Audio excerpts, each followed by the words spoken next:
but I want to make sure that it's valuable to you. And so I also included conversation starters with actual wording, because my editor said, her mother has Alzheimer's.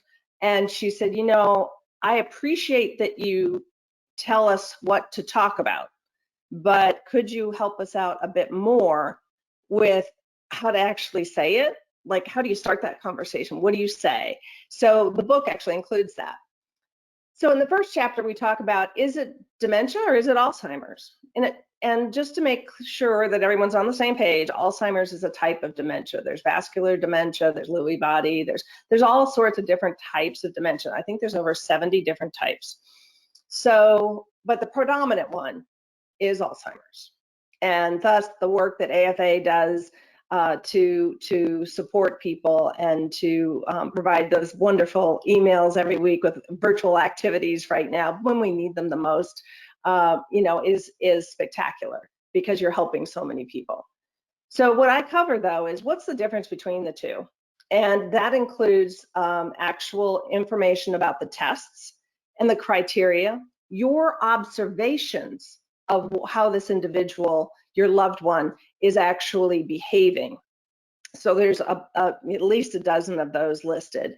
And it's specific around, really what signs are you looking for? Because a lot of times, and I'm going to talk about this in the next slide, is why we don't recognize Alzheimer's or dementia in general, when we should, and what's happening inside our brains. And one of the things that's so important is that I also hear people say, I was talking to someone yesterday, actually, and they said, my 85-year-old aunt is showing, these signs of dementia, and I really think she needs to get to assisted living. And I said, well, let's talk about a few things first. So how is her nutrition?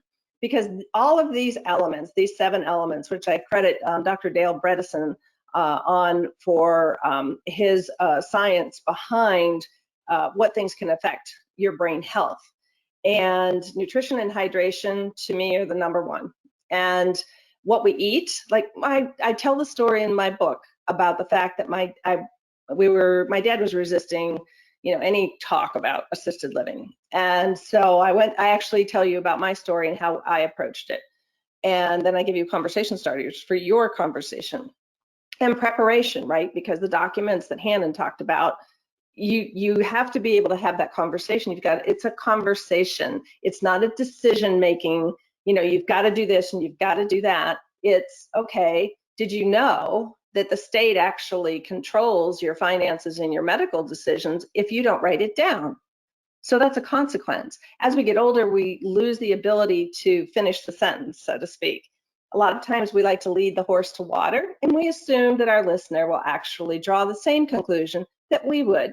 And I would say probably as people age, you've got a 80% shot of being wrong on that one. So don't lead the horse to water. Tell them the end result and come in from that direction and say, did you know that this could happen?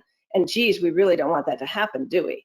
So when we talk about nutrition and hydration, looking in the refrigerator, I found milk, and in the cabinet, sugary cereal, and no vegetables. And then I open the freezer and there's White Castle hamburgers and French fries.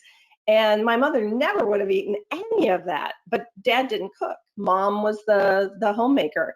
And so looking at that, I was like, she is not getting the nutrition she needs, and either is he. So, and then hydration, this woman that I was talking to yesterday, her 85-year-old aunt was not drinking water. She would drink diet soda, which is so bad for you, and or regular soda, which is even worse, but no water.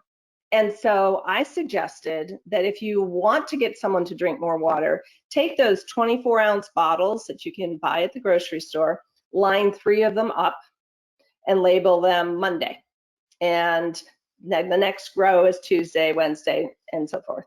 And that way she could read Monday and know that Monday's bottles all have to be empty by the end of the day, and then have a big calendar, and she can write W for her water and a check mark, or some sort of visual thing that says, way to go, you drank all your water today. So as our brains are affected by dementia and early, mid, and late stage Alzheimer's, you get more help through this process, but visual aids are huge.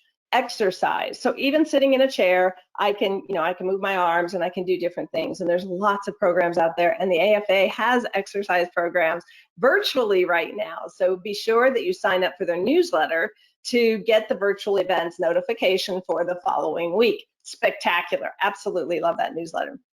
Sleep. Oh my gosh, how many of us are sleep deprived? Stress. How many of us are under stress? So bear in mind, as I'm reading through these, they apply to you as a caregiver as well. So you have your loved one and you're constantly looking after them. But what if you did this together? What if you said, okay, we're going to have a competition and we're going to work on making sure that we get through all of these 7 things. And the individual may be stressed about different things than may say stress us out, whether that's work or children or family life or whatever. But they may be stressed over the fact that, oh my gosh, what's happened to my brain? Oh my gosh, who's going to take care of me? Oh my gosh, I'm a burden to my family, which was my parents' biggest fear. And usually that's most parents' fear. I don't want to be a burden. I don't want you to have to take care of me. And so stress can come in a lot of different ways. Here's the interesting point about you as a caregiver. Did you know that the symptoms of Alzheimer's happen 20 years after we've actually started damaging the brain? So think about that for a second. If you're in your 50s and you're eating poorly, not hydrating, stressed out, not exercising, not getting any sleep, you're really setting yourself up for a not pretty future. And so we want to make sure that we as caregivers are paying attention to the same things that we want to help our loved one with. And why not do it together? Makes them feel less lonely and less special, right? They don't want to feel like a burden, and they would rather feel like they're helping you. And that's what I talk about a lot in my client coaching is let's make it feel like they're helping you, not you helping them. So it's all about words. And so hormones, supplements, toxins, the amount of toxins that we take both in medications and we basically eat are alarming. So I wanted to make sure that you were aware of those things that influence dementia. As a matter of fact, there's indicators called false dementia. And false dementia hydration is one of the symptoms causes rather. And so if you have, hydration issues, it's possible that your brain is 80% water. It needs water. And if you don't give it water, it doesn't function as well. So everybody grab your glass of water and take a sip.